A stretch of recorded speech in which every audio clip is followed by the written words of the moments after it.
So right here, right now, I'm watching the USA and the USA men, Argentina women get their medals, take their pictures in front of the winners thing. All right, huge dub for the USA. Huge dub for the USA. They got past Germany like solidly, 29-5 in that final. Like this German men's team is really good. They do all the little things right for the USA to dominate them the way they do. There's Steve Thomasine getting that plaque. Heck yes, love it. I love it.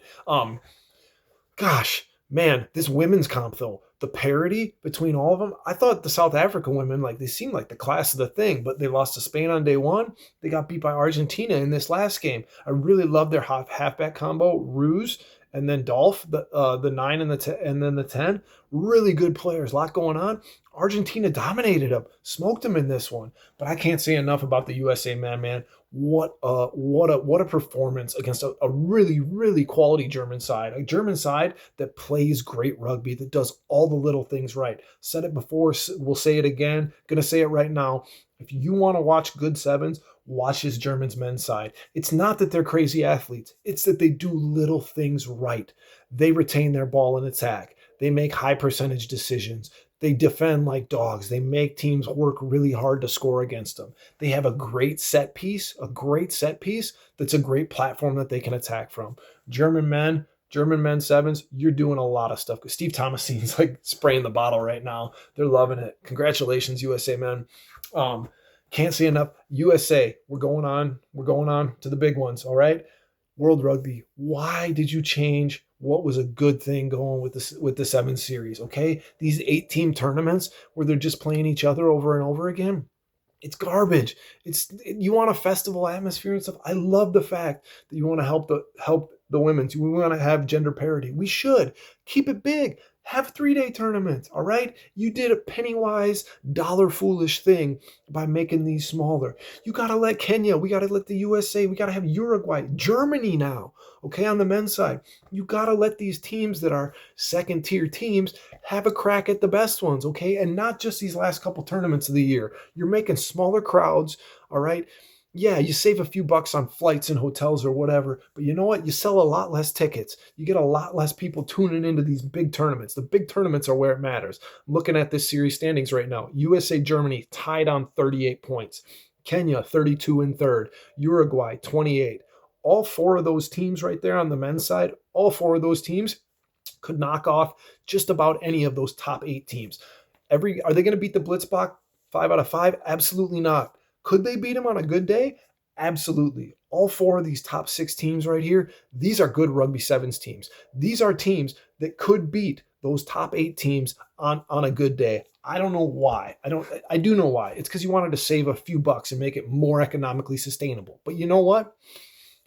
You're making so much less gross revenue. So much less gross revenue. All right. You're trimming pennies, all right? You're picking up pennies in front of the steamroller, all right? The steamroller is sports participation, is more overall numbers, okay? All right, looking at the women's series standings, Argentina 40, South Africa 34, Spain 34, China 28, even Brazil and Kenya at the bottom 22. The parity with these women's teams is so good. All right. This has been an awesome competition. I got to watch everything on Sunday. I got to watch all the men's games on Saturday and over half the women's games on Saturday. This is good rugby. I love the fact that there's promotion relegation, okay? But you should not be keeping these teams out of these big tournaments until the last round, all right? You got less fans. You got less opportunities for these big upsets. This is sevens, all right? This is a short game. This is where a small country, all right, or a team that's not a major rugby playing country can beat one of the global powerhouses, all right?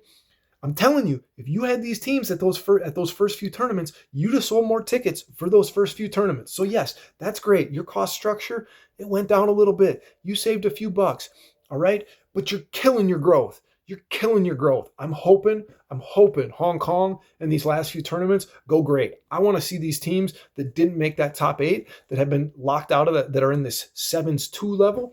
I want to see those teams get their opportunity in these last couple tournaments, and I want to see some upsets. But I'm telling you, World Rugby, I know you're not listening to me right now. I know maybe you'll never listen to me, but my goodness gracious, all right, this was a big fail. Why did you kill something that was going well? It was working, all right? It was working. Vegas sevens, working, All right. You want a festival atmosphere? You want to make your festival less good?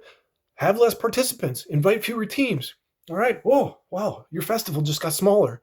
All right. I don't know. I don't know what to say.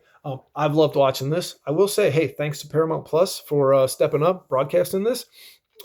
Thanks, World Rugby, for giving promotion relegation, and thanks for shouting out the gender parity. Those are good things. Those are good things for rugby. Lastly, American rugby. All right, let's get on it. Men's team, chronic underachievers. All right, this is a good squad. We can do some things. Let's make some upsets on the 7 side here coming up in these next few tournaments. On the women's side, Ilona Maher, I've said it before, I did a video before about it. She represents the biggest opportunity we've ever had in this sport in America. Maybe now with the Home World Cups, those might be a bigger opportunity. You've got the most exposed, most popular rugby player in the entire world, definitely ever in America. All right. I'm not seeing any cross utilization of her. I'm not seeing cross promotion. I'm not seeing the national governing body using this wildly popular, high earning, photogenic, interesting person who's got all these eyeballs on her, an American woman, all right, American female rugby player. We're not doing anything to use her popularity to get more participants in the game. Like, what are we doing? What are we doing? Come on.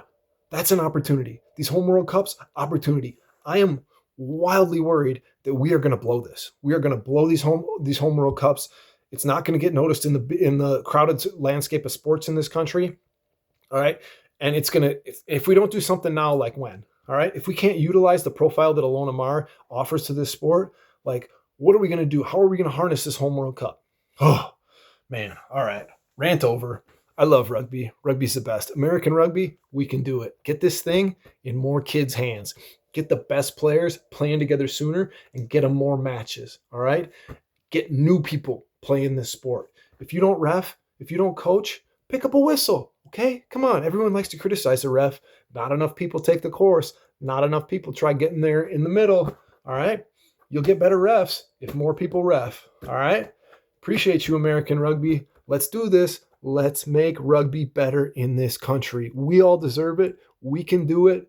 To heck with everybody else if they don't believe in us, because I believe in us and American rugby. I hope you believe in us too. Love you, American rugby.